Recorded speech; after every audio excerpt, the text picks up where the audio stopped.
예, 윤 대통령 발언을 둘러싼 논란을 취재기자와 좀 더 짚어보겠습니다. 김민관 기자가 스튜디오에 나왔습니다. 자, 김 기자, 먼저 우리 공식 입장은, 그러니까 우크라이나 살상 무기 지원에 대한 입장은 불과 얼마 전까지만 해도 불가, 안 된다 했잖아요. 맞습니다. 사실 지금도 우리 정부의 공식 입장은 우크라이나의 살상 무기 지원은 없다입니다.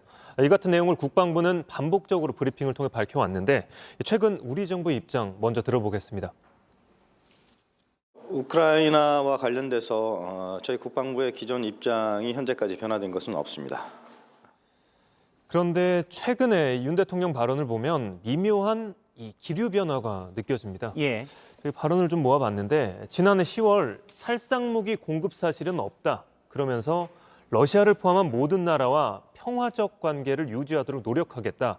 이렇게 도어 스태핑을 통해서 밝혔는데 올해 4월 19일 이 로이터 통신과의 인터뷰에서 민간인 학살이나 심각한 전쟁법 위반이 벌어진다면 인도주의적 지원만 고집하기는 어려울 수 있다. 이렇게 미묘한 입장 차이를 나타낸 겁니다. 일단 대통령 표현으로만 봐도 불과 한 6개월 정도 만에 많이 바뀌었고요. 그리고 앞서 불과 열흘도 안 되는 시기에 국방부 입장만 해도 바뀌었는데 이렇게 급하게 바뀐 이유가 있습니까? 일단은 시점에 주목해 봐야 할 것 같습니다. 일단 다음 주 한미 정상회담을 앞두고 있지 않습니까? 이 정상회담은 앞두고 미국과 발을 맞추려는 건 아니냐 이런 분석을 전문가들이 내놓고 있습니다. 일단 미국은 꾸준히 우리 정부에 군사적 지원을 늘려달라 이걸 비공식적으로 계속 요청을 해왔는데 지난 2월이죠. 한미 국방장관 회담 때도 이런 기류는 마찬가지로 감지가 됐습니다. 특히 지난주 김태효 국가안보실 1차장이 미국을 방문했는데 이 미국에서도 이 같은 이 내용을 논의한 것 아니냐 이런 이야기도. 그러면 김태호 1차장이 방문한 뒤에 미국 측과 얘기한 와중에 가능성을 내비치기로, 즉 미국의 그 요구에 어느 정도는 응하는 것으로 볼 수 있다. 이렇게도 볼 수 있습니까? 네, 그렇게 볼 수 있을 것 같습니다.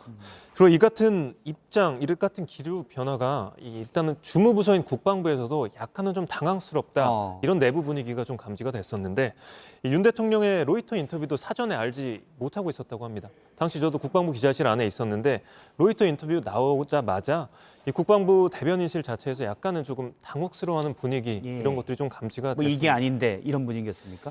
약간은 조율이 되지 않은 듯한 그런 느낌이 감지가 됐습니다. 얼마 전 미국서 유출된 문건, 전 안보실장의 대화를 도청한 걸로 의심되는 문건이죠. 이 문건에도 이런 상황들에 대한 우려가 나오잖아요. 방미와 연관지어서. 네, 그렇습니다. 물론 문건의 진위 여부가 정확히 확인은 되지 않았지만 당시 문건에 적혀있는 내용을 보면 김성한 전 안보실장이 윤 대통령 국빈 방문과 우크라이나 무기 지원이 이 시점이 겹쳐진다면 거래 의혹이 나올 수도 있다. 이런 내용이 나옵니다.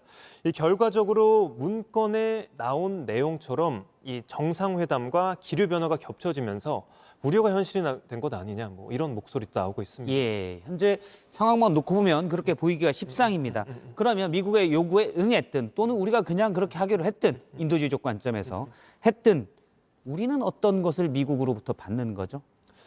일단은 이 정상회담에서 미국에 가서 가시적 성과가 필요하지 않겠습니까?